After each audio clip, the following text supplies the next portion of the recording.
Assalamualaikum warahmatullahi wabarakatuh. Apa kabar Gesmart 5A, 5B, 5C, dan 5D? Mudah-mudahan kita semua dirahmati dan diberkahi oleh Allah Subhanahu wa ta'ala. Dan mudah-mudahan kita selalu melaksanakan amal soleh, baik itu sholat 5 waktunya, zikir pagi dan sore, membantu orang tua, dan amalan yang lainnya. Mudah-mudahan kita dan keluarga kita diridhai oleh Allah Subhanahu wa ta'ala. Sebelum kita belajar, mari kita membaca surat Al-Fatihah, doa kepada kedua orang tua, dan doa mau belajar. A'udzu billahi minasyaitonir rajim.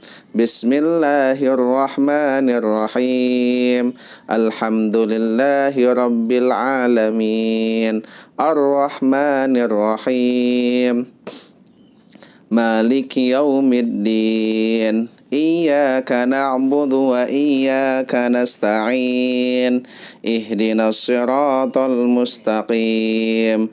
Siratal ladzina an'amta 'alaihim ghairil maghdubi 'alaihim waladdallin.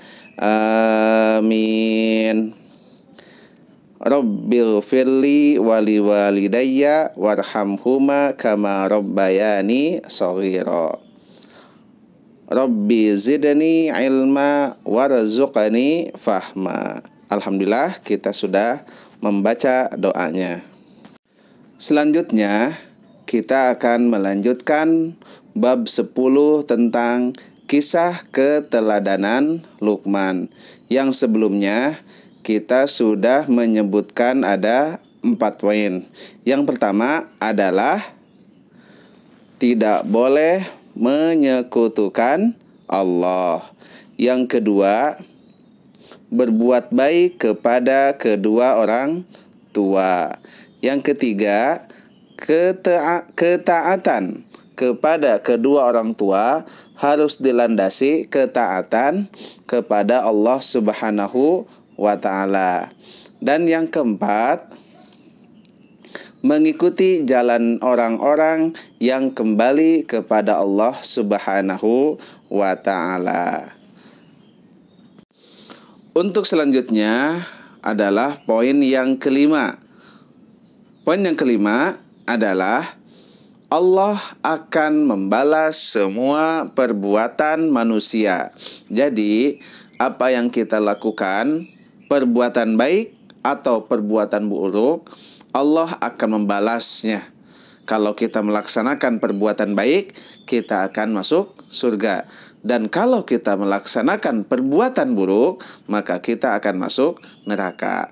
Allah Subhanahu wa ta'ala berfirman dalam surat Luqman ayat yang ke-17. Ya bunayya innaha yataku mithqala habbatin min kharadalin fatakun fi sakhratin aw fis samawati aw fil ardi ya'ti bihallah innallaha latifun khabir. Artinya, Luqman berkata, hai anakku, sesungguhnya jika sesuatu perbuatan seberat biji sawi yang berada dalam batu atau di langit atau di dalam bumi, niscaya Allah akan mendatangkannya atau membalasnya. Sesungguhnya Allah Maha halus lagi Maha mengetahui. Lihat yang lebih jelas lagi di surat Az-Zalzalah, surat yang ke-99 ayat 7 dan ayat 8. Faman ya'mal mithqala dzarratin khairan yarah wa man ya'mal mithqala dzarratin syarran yarah.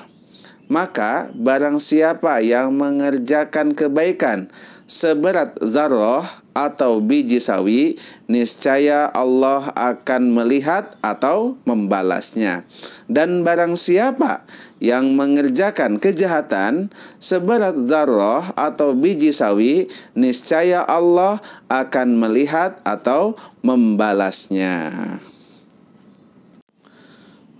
Selanjutnya, poin yang keenam adalah menegakkan sholat. Kenapa kita harus menegakkan sholat? Karena satu, sholat adalah tiangnya agama. Dua, pada hari kiamat yang pertama kali dihisab oleh Allah adalah sholat. Lihat surat Luqman ayat yang ke-17. Potongan ayatnya, ya bunayya aqimis sholah, wahai anakku dirikanlah sholat. Karena sholat itu adalah mencegah perbuatan keji dan mungkar. Lihat pada surat Al-Ankabut ayat yang ke-45. Potongan ayatnya, innas sholata tanha anil fahsya'i wal munkar.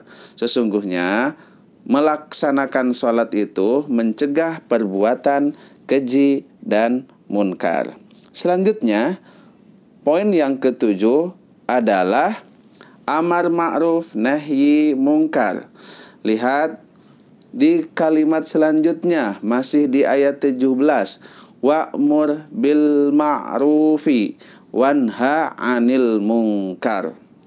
Dan hendaklah kalian menyuruh kepada yang ma'ruf dan mencegah dari perbuatan yang munkar. Ini adalah poin yang ketujuh. Selanjutnya, poin yang kedelapan adalah bersabar terhadap apa yang menimpa kita. Karena pada dasarnya, sabar itu terbagi atas 3 bagian. 1. Sabar dalam melaksanakan ketaatan. 2. Sabar menghindari dari perbuatan maksiat.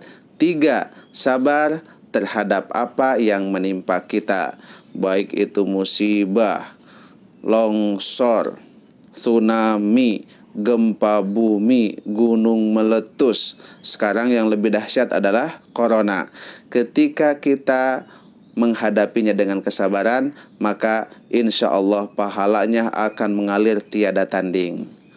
Lihat ayat yang selanjutnya, masih di ayat yang ke-17. Wasbir ala ma asabak inna dzalika min azmil umur. Dan bersabarlah terhadap apa yang menimpa kamu, sesungguhnya yang demikian itu termasuk hal-hal yang diwajibkan. Jadi kita wajib bersabar terhadap apa yang menimpa kita. Selanjutnya yang ke-9, tidak menyombongkan diri alias takabur, sombong. Kita tidak boleh sombong. 1. Sombong dalam penampilan. 2. Sombong dalam kepintaran. 3. Sombong dalam kecantikan. 4. Sombong dalam kegantengan. 5. Sombong dalam segala apapun, maka itu tidak disukai oleh Allah Subhanahu wa ta'ala. Lihat ayat yang ke-18-nya, wala tusa'ir khaddaka linnasi wala tamshi fil ardi maraha innallaha la yuhibbu kulla mukhtalin fakhur. Dan janganlah kamu memalingkan mukamu dari manusia karena sombong, dan janganlah kamu berjalan di muka bumi dengan keadaan angkuh. Sesungguhnya Allah tidak menyukai orang-orang yang sombong lagi membanggakan diri. Sekarang yang terakhir adalah poin yang ke-10, yaitu sikap sederhana dalam segala hal dan berakhlak yang baik. Artinya kita di hadapan manusia maupun di hadapan Allah kita harus rendah hati, tidak boleh sombong seperti poin yang ke-9. Lihat ayat yang ke-19-nya, waqsid fi masyika waghdud min sautik inna ankaral aswati la sautul hamir. Dan sederhanalah kamu dalam berjalan, dan lunakanlah suaramu, sesungguhnya seburuk-buruk suara adalah suara keledai. kesimpulan dari kisah Luqman adalah satu, Allah Subhanahu wa taala mengabadikan kisah Luqman dalam Al-Qur'an karena besarnya manfaat dari keteladanan, sifat dan akhlak dari nasihat-nasihat Luqman kepada anak-anaknya. Yang kedua, poin yang sudah kita dapatkan, yang sudah kita jelaskan dari 1 sampai 10 ini, mudah-mudahan kalian bisa melaksanakan poin tersebut sehari-hari, baik itu di sekolah maupun di rumah maupun dalam bertetangga.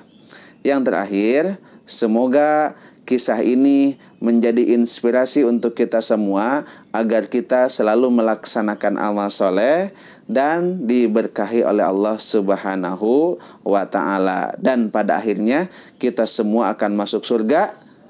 Amin ya robbal alamin. Demikian pembahasan bab 10 ini, semoga bermanfaat. Anak-anak tetap semangat dalam belajar walaupun di rumah, dan semoga Allah mengangkat penyakit corona ini dari bumi Indonesia, khususnya umumnya dari bumi dunia ini. Untuk tugasnya, baik itu kelas 5A, kelas 5B, 5C, dan 5D adalah sebagai berikut. 1. Mengerjakan tamrinat yang di bab 10, baik itu isian maupun esai.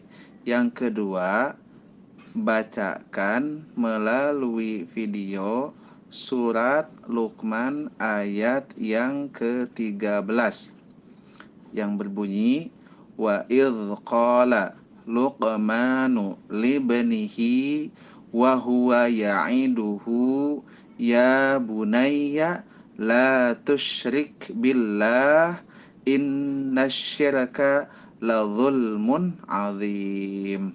Itu yang harus dibaca, tidak perlu dihafalkan, cukup dibaca saja. Terima kasih. Assalamualaikum warahmatullahi wabarakatuh.